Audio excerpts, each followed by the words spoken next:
Rahmatullah wabarakatuh. Waalaikumsalam warahmatullahi wabarakatuh. Bismillahirrahmanirrahim. Qala al-muallifu rahimahullahu ta'ala wa nafa'ana bihi wa bi'ulumihi fid dharain amin ya rabbal alamin. Al-Fatihah.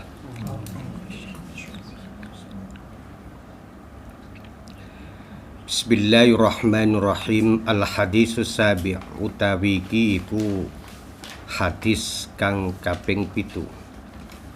An Abi Ruqayyah kariwayatake sangka Abi Ruqayyah Tamim bin Aus Ad-Dari radhiyallahu anhu anna Nabiyya sallallahu alaihi wa alihi wasallam qala ad-din an-nasihah utawi agama an-nasihatu iku nasihat. Kulna ngucap sapa kita liman utawi iki iku keduwe sinten. Qala dawuh sapa Nabi lillahi kedue Allah, maksudnya medan lapangan, wali kitabihi lan kedue kitabe Allah, wali rasulihi lan rasule Allah, wali a'immatil muslimin lan kedue pira-pira pimpinan utawa imame wong-wong Islam, wa ammatihim lan umume al muslimin. Rawahu Muslim wa ana muslim. Diriwayatkan dari Abi Ruqayyah Tamim bin Aus Ad-Dari, ini dari sahabat dari Palestina, yang diberikan kelompoknya itu sebidang tanah oleh Rasulullah ketika selesai Ghazwah Khaybar, perang Khaybar. Ini sebuah perang yang melambungkan nama Sayyidina Ali karramallahu wajah, tentang liwa, tentang bendera itu akan dipegang oleh seorang yang yuhibbullah wa yuhibbuhullah, yang dicintai Allah dan Allah mencintainya, dan itu jatuh pilihan pada Sayyidina Ali karramallahu wajah. Ya. Di peristiwa Khaybar ini pula Rasulullah diracun.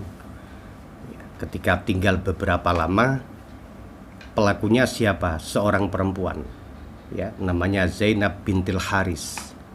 Suaminya tewas, Salim itu, dalam perang Khaybar, ya.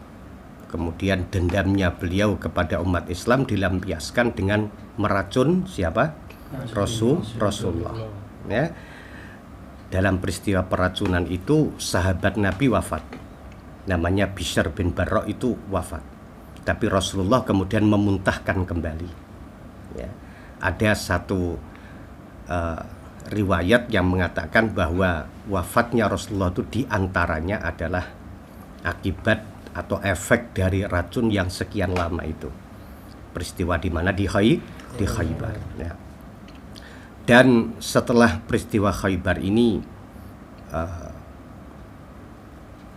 kekuatan Islam itu menjadi sangat pokok di Jazirah Arab. Itu setelah peristiwa apa namanya Khaybar, ya. Dan dari peristiwa Khaybar ini, sahabat yang bernama Abi Ruqayyah Tamim bin Aus Ad-Dari itu, beliau dikasih sebidang tanah oleh siapa? Rasulullah. Maka dan Abi Ruqayyah Tamim bin Aus Ad-Dari ini juga diangkat oleh Rasulullah ketika di Madinah itu menjadi bagian sarpras, ya, sarana prasarana. Memang sahabat-sahabat Nabi yang ahlul kitab, yang dulunya ahlul kitab, seperti Tamim bin Aus ini adalah seorang ahlul kitab, ya, dari Nasrani, seorang rohib. Kalau sudah masuk Islam, biasanya Rasulullah memberikan posisi penting. Makanya Nabi mengatakan dalam satu hadis, an-nasu ma'adin, manusia itu pertambangan, khiyarum fil jahiliyah khiyarum fil Islam. Yang terbaik di masa jahiliyah menjadi yang terbaik di masa Islam. Umar bin Khattab pada waktu beliau masih belum Islam, beliau adalah orang-orang terpilih bangsa Arab. Ya, Khalid bin Walid, ya, Zubair bin Awam, Sa'ad bin Abi Waqqas, itu semuanya adalah orang-orang pilihan di masa jahiliyah. Ketika masuk Islam, mereka menjadi orang-orang pilihan di Islam. Karena manusia itu pertambangan, makanya mulai dari awal orang yang mau misalnya ingin daftar ke kedokteran, ya aliyahnya diambil jurusan IPA, bukan jurusan agama lalu ya. Jadi memang khiyarun fil jahiliyah, khiyarun fil Islam. Karena manusia itu pertambangan. Makanya mulai dari awal, ya, orang ini akan menempuh jenjang studi kelanjutannya ke mana, itu diawali dari situ. Termasuk juga makanya hal yang unik dari Rasulullah Shallallahu Alaihi Wasallam adalah ketika beliau hijrah dari Mekah menuju Yasrib, yang dikenal dengan kota Madinah. Yang Madinah itu datangnya di mana? Di daerah Quba. Rasulullah ketika beliau datang, ini orang-orang Ansor berebut untuk bagaimana agar rumah mereka itu ditinggali oleh Rasulullah. Mereka hampir saja bertikai. Monggo Kanjeng Nabi, kula sing niki terpandang teng mriki. Sing monggo Kanjeng Nabi, jenengan lak seneng tiyang melarat. Lah kula niki tiyang melarat, monggo tenggen kula. Sing sugih yang ngono, kula saged menjamu jenengan kelayakan seorang seorang pemimpin tertinggi gitu. Yang satu bilang, "Loh, kula ketua RT." Monggo tenggen kula. Itu mereka geger. Di sana ada beberapa orang Yahudi yang ahlul kitab juga, dan orang Nasrani yang ahlul kitab. Jadi mereka sudah faham dengan Injil, dengan Taurat, dengan Zabur. Mereka sudah faham. Mereka belum masuk Islam. Dia mengamati apakah ini Rasul beneran apa enggak. Ya. Ketika Rasulullah tiba, mereka bertikai. Orang-orang Yahudi, orang Nasrani, mereka itu mikir begini, wah ini mesti ruwet ini ya. Ruwet ini, demokrasi kan berisik gitu. ini mesti ruwet ini, mesti gue gegeran nih, ayo dikeplokin gegeran. Ya. Dan ajaibnya Rasulullah mengatakan apa? Ya, biarkan unta saya ini di mana bersimpuh, disitulah saya tinggal dan di situ saya akan mendirikan masjid. Nabi menyerahkan urusan pertikaian ini, gegeran ini tadi adalah pada seekor unta. Ketika diputuskan pada unta ini, semuanya setuju, tidak ada yang membantah. Wah, ini orang Yahudi yang ahlul kitab mikir. Ya, mereka gegeran hampir saja berkelahi karena ingin ditinggali Rasulullah. Mereka merasa masing-masing lebih berhak. Tapi Nabi mengatakan biarkan unta saya ini, ya, karena unta saya ini makmur, diperintah oleh Allah. Ya, mereka semua sepakat diam, dan di mana unta Nabi bersimpuh, disitulah lantas Nabi mendirikan tempat tinggal, karena berhentinya di depan rumahnya Abu Ayyub Al-Ansari. Di situ dia tinggal. Kemudian di sebelahnya itu dia mendirikan masjid, tanah milik dua anak yatim, Sahal dan Suhail. Ya. Wah, ini orang Yahudi langsung, Masya Allah, ini orang luar biasa. Ya, pertikaian atau gegeran perselisihan antar umat diselesaikan lewat unta, dan mereka taslim. Kenapa? Karena mereka berpikir tentang Nabi mereka, Nabi Musa alaihissalam, ketika umatnya bertikai tentang siapa seorang pembunuh yang sesungguhnya itu, Allah sudah perintahkan ayat bahu Baqarah menyembelih sapi. Tapi apa? Mereka bertikai, gue geran, mesti perintah Allah kan beli sapi, saya gue ger sampai akhirnya dari surat Al-Baqarah. Al-Baqarah sampai sak menu dawane mergo gue geran. Lah ini kok Nabi Muhammad menyelesaikan urusannya lewat unta, langsung mereka selesai. Maka 7 orang Yahudi dan Nasrani, ya, yang ahlul kitab ini langsung menyatakan Islam karena berkah seekor unta. Saya pikir, wah ini lebih hebat dari Musa ini. Kalau Musa diberikan perintah oleh Allah untuk menyembelih sapi, dan perintah itu jelas dibacakan saja, mereka masih bertikai, masih gegeran. Ini sapi perawan apa sapi rondo, apa sapi ini rupanya pripun, tahu tinggu bajak apa dereng. Ketika Nabi menyerahkan urusan pada unta itu, kok yoga ono sing debat iki kok depoke iki piye miring apa gitu. Makanya orang yang ahlul kitab begitu dia masuk Islam mesti dia pinter. Lain dengan orang yang Islam geruda-geruduk ya, Islam ya. Islam kita ini kan Islam, kenapa sampean Islam? Ya kawit cilik ro bapak sujud. Ya, omahku cedeke musala ya krungu adzan. Walaupun Islam ditakoki rukun Islam kadang ora paham. Rukun iman gak paham. Beda dengan orang yang menganalisa. Saya ini mau milih apa, Islam apa enggak, lalu dia menganalisa. Jadi ada kelebihannya memang. Tapi ada sisi positifnya, kita ora paham yang mlebu kok ngene wae. Takoki tandane Gusti Allah apa ya ora mikir. Ya duka pokoke wonten. Jare guru kula wonten. Lho niku mlebu Islam. Ya, hebatnya kita di sisi kita hebat. Sisi lain mereka itu hebat. Jadi dia masuk Islamnya karena sebuah analisa. Itu banyak sekali dan mereka biasanya kalau sudah masuk Islam diberikan oleh Rasulullah posisi yang penting, mergo mesti wong pinter dhewe karo sing Islamnya Islam situasional. Dan Islam kondisional ya. Ad-din an-nasihah.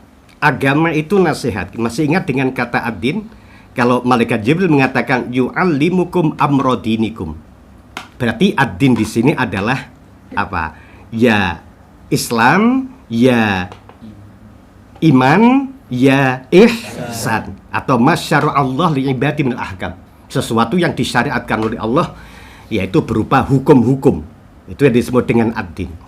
Ya. Agama adalah nasihat. Makanya ngeten nggih. Ada orang bijak mengatakan man wa'ada akhu fi ma bainahu wa bainahu. Orang yang memberikan pitutur antara dia dan dia, berarti empat mata. Itu namanya disebut dengan nasihat. Ya, wa man wa'adahu ala ru'usin nas, kalau kamu memberikan pitutur kepada seseorang tapi di hadapan banyak orang, itu faqad wabbaqahu, dia telah menjelek-jelekan. Ya, nasihati ajane diceluk dhewean dikandani ngene nak dinasihati kok ning ngarepe wong akeh iku berarti nyelek-nyelek atau melakukan at-ta'yir ya. Makanya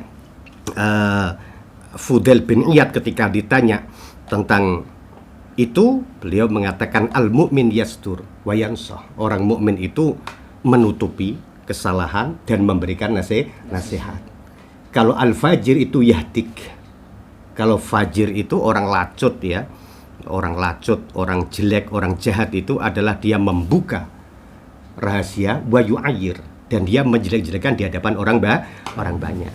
Makanya kalau memberikan masukan lewat WA misalnya, itu lewat japri, itu saya anggap sebagai usulan-usulan konstruktif yang bagus. Tapi kalau secara floor banyak, itu menurut saya bukan konstruksi tapi destruktif. Makanya kita berhati-hati dan harus menata niat. Ad-din an-nasihah, agama itu nasihat. Untuk siapa? Nah, untuk siapa? Lillah.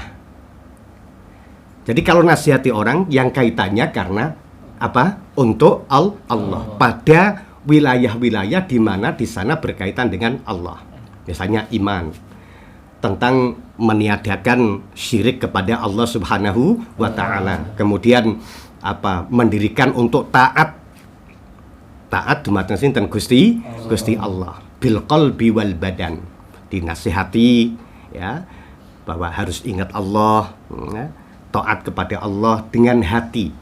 Ya, dengan apa? Hati dan dengan badan. Kalau dengan badan itu berarti iltizamul ubudiyah. Itu dalam surat Fatihah disebut dengan iyyaka na'budu. Itu iltizam al-ubudiyah. Tapi kalau dengan hati itu musyahadatur rububiyah. Kalau musyahadatur rububiyah itu adalah wa iyyaka nasta'in.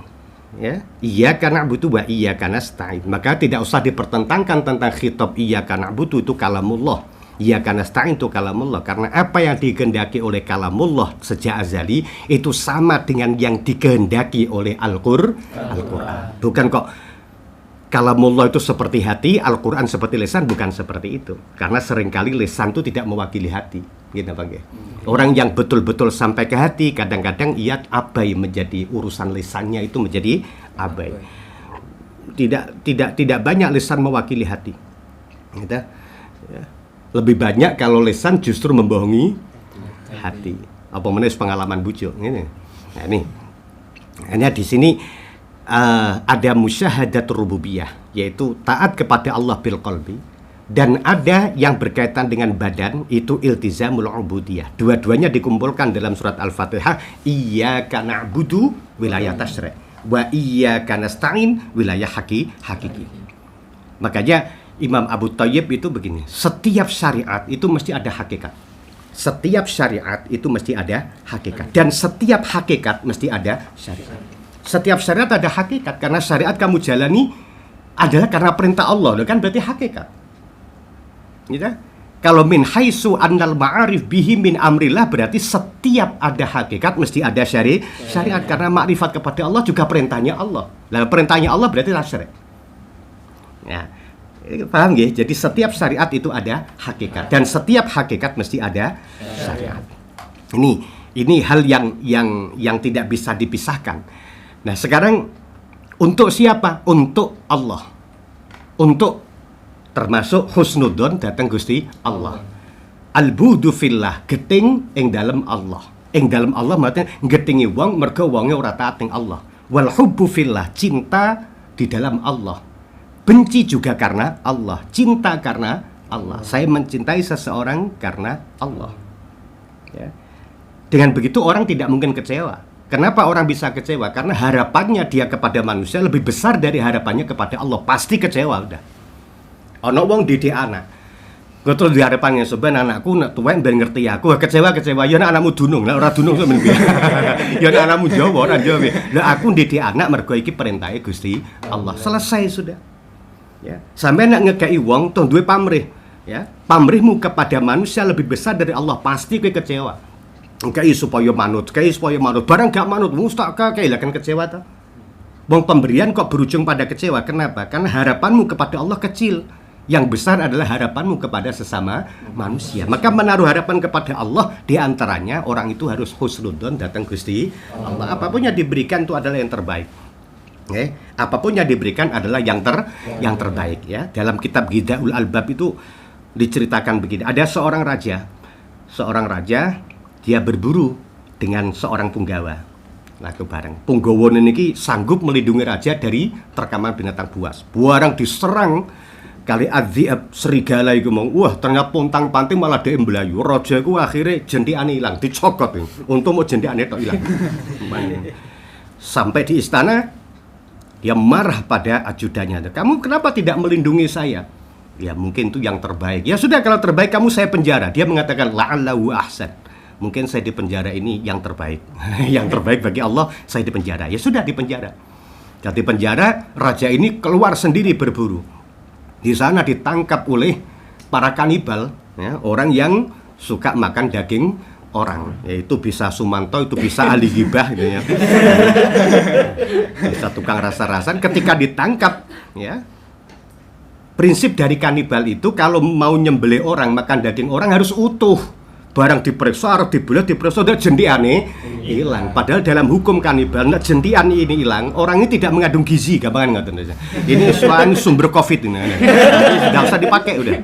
Ya, akhirnya dipulangkan. Setelah dipulangkan, kemudian dia berpikir, wah luar biasa ya, gara-gara kelingking saya terpotong, saya aman dari sembelih.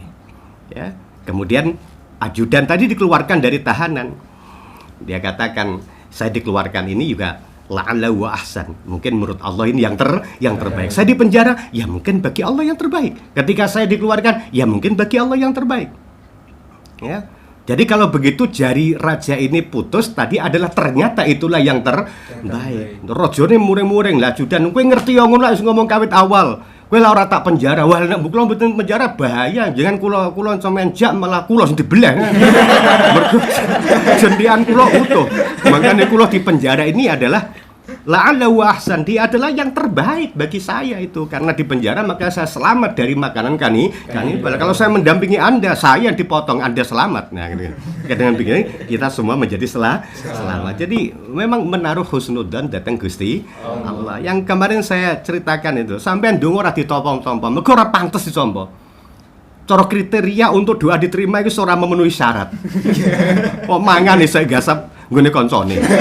Piye? Sandal isih nggasap iki ditampa kondi. Gusti Allah golek jalur tapi kan ndonga kok serius. Akhirnya dikirimlah orang yang dolim kepadamu agar doamu diterima. Karena Allah punya alasan menerima doamu adalah karena kamu posisinya orang yang teraniaya. Makanya teraniaya ndonga dateng Gusti Allah. Jadi pokoknya nek diparingi apa mawon itulah yang terbaik mungguwe Gusti Allah. Dengan begitu kita berlaku husnudzon dateng Gusti Allah, ya. Nah, niki wonten tenggene nate maos tenggene Hayatul Hayawan Al-Kubra. Itu ada orang yang mendengarkan khutbah pidato dikatakan sapa wong sing sedekah urip mesti enak. Ya, dia punya warung, warungnya dijual. Laku cara sakniki ya 400 juta. Kemudian disedekahkan yang 100 juta. Tinggal berapa? 300 juta. Dia jalan-jalan ketemu anak biu, ngerti biu nggih? Biu itu loh, burung biu. Burung biu ku sakno. Ini burung biu ini enggak terawat. Ya, enggak terawat. Karena enggak terawat akhirnya dibeli oleh orang ini. Lah orangnya pasang harga mahal padahal enggak dirawat. Dia yakin bahwa siapa yang menyayangi makhluk Tuhan pasti dia akan disayangi walaupun itu hanya seekor burung. Ya. Dia yakin itu. Nah, didol hargane nang 200 juta piye. Manuke 5, manuk buyo cilik-cilik ngono. Ya, dipul 200 juta. Berarti duwe karep piro? 100 juta. Dienggo ngontrak ngono aja. Ya manuke medingu, dililang kok Yahya. Berarti kudang. Akhire napa? Oh, malam itu ada badai salju. Manuke 5 iku 4 mati karek situk tok. Tapi dia percaya wis toh Gusti Allah mesti tidak akan menyengsarakan saya karena sedekah dan karena sayang saya kepada seekor burung. Dia yakin itu Allah pasti baik kepada saya karena saya baik kepada orang. Ya, dia yakin begitu. Tiap malam ya karena duitnya wis menipis 1 jam menipis. Dia berdoa tiap malam ya Ghiyasal Mustaghisin agisni ya Ghiyasal Mustaghisin. Dia enggak sadar bahwa di dekat dia itu ada seekor burung beo. Kan burung beo itu gampang dilatih bicara. Ya, karena tiap malam dia ya Ghiyasal Mustaghisin agisni, wahai sang penolong orang-orang yang minta pertolongan, wahai zat yang menolong, tolonglah kami. Diwaca terus angger bengi diwaca. Akhirnya manuke hafal. Sing kaget malah manuke tiket ning jaba dadak muni ya Ghiyasal Mustaghisin agisni, ya Ghiyasal Mustaghisin agisni. Wah, berita ini sampai ke raja. Akhirnya oleh raja burung diberi harga berapa? 19 miliar. Ora sido melarat kan? Tapi anu bio, ora mprit. Ora dicarone Yahya. Wali Rasulihi. Nah, jadi yakin bahwa apapun yang diberikan oleh Allah kepada kita, asal kita baik, kita yakin bahwa itu pasti yang terbaik. Wali Rasulihi lan Rasuli Allah, wali kitabi Allah. Itu Al-Quran, itu kitab suci, itu kitab yang Al-Mubin. Kan sudah saya terangkan kemarin. Itu kitab yang Al-Majid, itu kitab yang Al-Adim, itu kitab yang Al-Karim. Kita layaknya menempatkan Al-Quran itu sebagai bacaan yang agung, yang setiap huruf kau akan diberi pahala dengan 10 bisa dilipatkan menjadi 70 bisa menjadi 700. Sebaiknya dengan apa? Membaca dengan tadabbur, nasihat-nasihat tentang Al-Quran. Wali Rasulihi lan maring Rasuli Allah. Maknanya apa? Tasdiqal lima ja'a bin Nabi sallallahu alaihi wasallam. Membenarkan apa yang dibawa oleh Nabi. Membenarkan kepada Nabi. Percaya bahwa Nabi punya sifat sidik, amanah, tabligh, fatwa. Ya. Itu nasihat yang berkaitan dengan Nabi. Kita percaya apapun yang keluar dari Nabi, qaulan, ucapan, fi'lan, perbuatan, takriron, ketetapan. Kita beriktikad bahwa apa yang datang dari Nabi itu adalah wa mayantiqu 'anil hawa in huwa illa wahyu yuha. Apa yang datang dari Nabi adalah merupakan wahyu, dan apa yang datang dari Nabi mesti adalah sebuah kebaikan. Ini wali Rasuli. Wali aimmatil muslimin lan maring pimpinane wong-wong Islam dengan cara apa? Taat kepada mereka.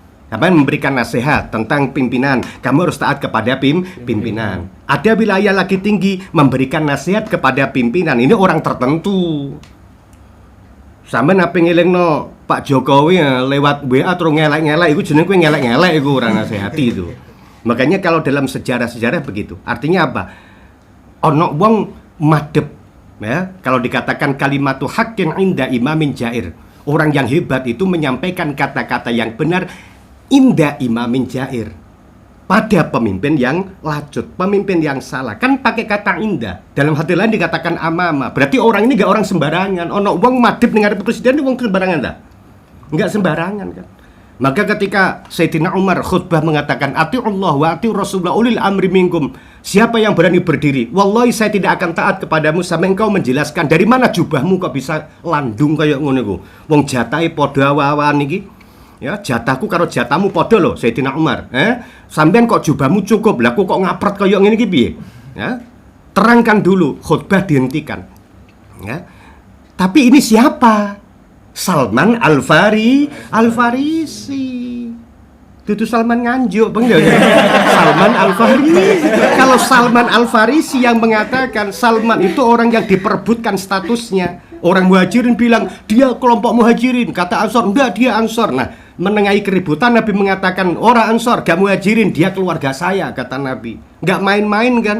Orang kok sahabat ecek-ecek sing ngelingno Sayyidina Umar bin Khattab. Ya, ada orang yang kelihatannya orang itu tidak sempurna tapi sangat sempurna. Siapa? Khawlah binti Hakim. Itu ketika Umar bin Khattab jalan-jalan dengan siapa namanya? Al-Jarud ibnu Abd. Jalan-jalan itu. Ada seorang perempuan menegur kepada Sayyidina Umar. Seorang perempuan namanya Khawlah. Mengatakan apa? Umar.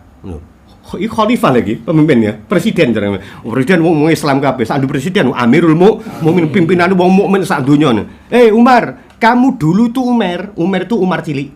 Kamu dulu Umar, senengamu dolanan wedhus, ya toh? Terus ning pasar ungkat hobimu gelut, ya toh? Terus kemudian kamu dapat hidayah masuk Islam, kamu disayang Rasulullah dan sekarang kamu menjadi Amirul Mukminin. Saya pesan satu Umar, ittaqillah haitsuma kunta. Takutlah kepada Allah dimanapun kau berada. Loh, Sayyidina Umar kok dinasihati kongkon takwa. Apa ada orang yang lebih takwa dari Umar waktu itu? Gak ono. Sing ngomongi wong wedok tuwek. Namanya Khawlah. Ini ajudannya kan terus muring-muring. Lancang kamu mengingatkan Umar. Ada ndak orang lebih takwa dari Umar? Dihentikan sama Umar. Mas menengahi. Kowe gak ngerti sapa iku. Orang itu adalah Khawlah. Khawlah itu orang yang pernah mengadu kepada Nabi dan langsung direspon oleh Allah Subhanahu wa ta'ala. Sehingga ada surat namanya surat Al-Mujadilah atau Al-Mujadalah. Ya, itu pada ayat qad sami Allah qaulal lati tujadiluka fi zawjiha wa tashtaki ilallah. Itu langsung direspon oleh Allah. Apalagi Umar harus merespon. Tapi ini gak sembarang orang loh, ini adalah orang yang sangat hebat karena dia pernah sowan kepada Nabi menanyakan sesuatu tentang suaminya dan langsung direspon oleh Gusti Allah dan Allah mengirimkan wahyu untuk menjawab pertanyaan perempuan ini. Enggak sembarang itu. Ya. Gini apa nggih? Artis ora iso iku. Orang-orang seperti itu. Makanya yang berhak mengingatkan presiden ya pembantunya presiden atau penasihat presiden kan begitu. Ya, paham betul nih? Ya. Harun Ar-Rasyid itu punya seorang ajudan, seorang kiai penasihat namanya Kiai Rasyid. Jadi sama-sama Rasyidnya. Harun Ar-Rasyid.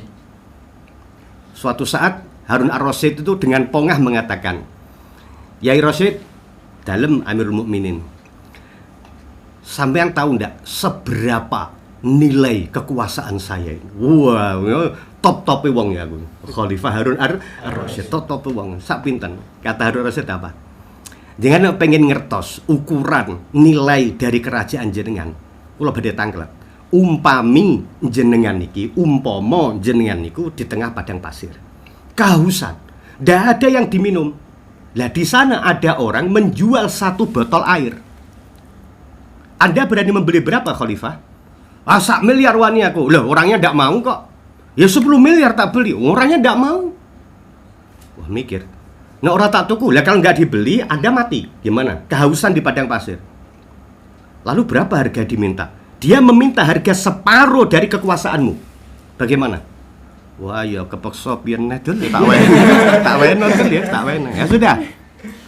Kemudian Anda lapar di tengah padang pasir itu, nggak ada yang dimakan. Gampangannya. Terus ono OTOT. Nah, contohnya kan kurma, nek OTOT. Tak contohno kurma kira paham. Oh, buka kayak kurma sak toples tak kok ibarat buka dereng. Kayak OTOT. Ya, bontak OTOT. Berapa Anda mau beli? 10 miliar saya beli. Satu OTOT berapa? 10 miliar. Karena terjadi. Orangnya enggak mau jual kok. Enggak mau jual segitu. Lah berapa yang diminta? Separuh kerajaanmu gimana? Wah, ya piye meneh ya tak weno. Nah, Tuan Khalifah, dengarkan. Nilai dari kerajaanmu ada saat di mana harganya adalah hanya sepotong OTOT dan sebotol air. Nangis Harun ar-Rasyid. Ini yang beri nasihat siapa? Kiai Rasyid, memang penasehat Harun ar-Rasyid. Dudu Rasyid liyane. Jadi kalau mengingatkan bupati ya levelnya kiai kabupaten kan gitu tuh, yang melibatkan kan begitu kelasnya. Presiden terus diwamuk lewat WA itu namanya nggak mengingatkan, itu namanya cari popularitas. Jadi ada, walaupun dia ada seorang sufi yang macak badut waktu Khalifah Harun ar-Rasyid itu macak badut ya. Nah itu banyolnya itu penuh dengan hikmah, jadi guyang-guyu tapi penuh dengan hikmah. Harun ar-Rasyid tertarik, minta ajudannya panggil itu ke sini. Ketika ajudannya datang bawa surat panggilan dari presiden, kan seneng tuh, dadak ora. Kamu dipanggil oleh Khalifah. Untuk apa? Ya saya tidak tahu. Oh berarti yang butuh Khalifah dan bukan saya. Ya biar Khalifah ke sini, masa saya ke sana? Saya nggak butuh Khalifah kan? Ngapain saya ke sana? Wah, jawabannya meteh ongir. Kebayang. Padahal dia seorang badut, kelihatannya loh ya, dia seorang badut. Ya ketika ajudannya itu lapor ngeten Khalifah jangan kangen mriko, soalnya piyambak mboten butuh. Jangan butuh nggih mriko. Oh, Khalifah semakin penasaran kan. Akhirnya dia datang, Khalifah. Saya manggil kamu karena saya butuh kamu. Jawabannya apa? Masalahnya adalah saya ini nggak butuh kamu. Nah, kan repot. Jangan butuh kula, tapi kula mboten butuh jenengan pripun. Wah, Harun ar-Rasyid, wah ini orang ini hebat ya. Dia mengatakan, nasihati saya. Dia nggak mau memberi nasihat. Nasihati saya. Wah, nggak perlu, Tuan Raja, nggak perlu, Tuan Khalifah. Coba nasihati saya. Saya tahu Anda ahli hikmah, nasihati saya. Tuan, Anda bertempat di istana. Di seberang istanamu ada kuburan. Apa tidak cukup nasihat itu? Di sana ada istana yang kau bangun untuk kau tinggalkan selamanya, dan sebelahnya ada kuburan yang tidak pernah kau bangun padahal akan kau tinggali selamanya. Harun ar-Rasyid langsung semaput. Nasihatnya adalah istana dan kuburan. Apa itu tidak cukup? Kalau orang sudah dinasihati kuburan saja sudah menter, nggak ada nasihat yang masuk sudah. Wah, ya, wong nasihat kematian itu nasihat terakhir. Apa mati ya kalau apa. Jadi memberikan nasihat itu begitu. Jadi artinya pada level-level tertentu. Karena kalimat hak indah imamin jair berarti dia berada di depan presiden atau di depan seorang amir. Nah, orang yang di depan seorang amir berarti dibutuhkan amir. Lah kalau dibutuhkan oleh amir berarti orang ini orang nggak bahen-bahen gitu loh. Orang kok anggur wong terus ngelek-ngelek nanggone WA terus muni ini kalimat yang hak walaupun apa gitu. Wali amat muslimin. Wa ammat imlan orang-orang awamnya orang Islam dinasihati untuk misalnya dalam contohnya itu dikasih contoh apa? Untuk menyukai orang lain sebagaimana dia menyukai dirinya sendiri. Makanya kan ada wasiat begini, ada kalimu ala qadri uqulihim. Kalau kamu beri nasihat itu sekedar dari kemampuan, dan kalau tahu orang itu harus cerdas membaca kondisi objektif dari sang penanya. Kena pidato ngarepe mbah-mbah sing sepuh-sepuh mbok terangno kuburan, pertanyaan kubur suweneng. Mbok terangno kenaikan harga dolar, ora tertarik blas. Ngajine cah nom-nom ndak dadi terangno kuburan, kira tertarik ora? ya kebutuhannya apa kan gitu. Jadi artinya diajarkan man qada hajatil akhi fa ka'annama khatimallahu fi jami'i umri kan begitu. Orang yang mendatangi kebutuhan saudaranya ya dia seolah-olah menjadi pelayan Allah untuk seumur hidupnya. Kan diajarkan kan begitu, orang agar peduli kepada orang lain, karena ada nasihat innalillahi ibadan la yandurullahu ilaihim wa la yarhamum. Allah itu punya seorang hamba yang besok oleh Allah tidak dilihat sama sekali. Siapa? Al-mubriun. Siapa? Orang yang suka ngomong raurus. Maksudnya raurus. Nah kayak iku lho dulurmu kok fakir ketok ya ape mantu, nek kowe duwe duit ya silono, ra urus. Jawabane apa? Ra urus. Kok dulurmu lara sambang ngono, ra urus. Wong sing ngene ra urus itu besok Allah jawabannya padha. Sampeyan menyerahkan amal, Gusti ini amal puasa saya, Allah jawab ra urus. Ya. Makanya jadi pada level-level ini nasihat untuk orang awam. Makanya saya katakan ya kehebatan seorang wali dalam berjuang itu adalah karena mereka tahu kadar kemampuan objek dakwahnya itu loh, dia paham betul. Ya. Kalau para wali dulu dikit-dikit langsung qala ta'ala, kira-kira ora jalan lah, ora jalan. Ya.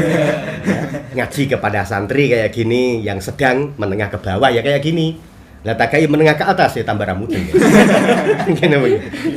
Jadi ini, muga-muga barokah. Assalamualaikum warahmatullahi wabarakatuh. Waalaikumsalam.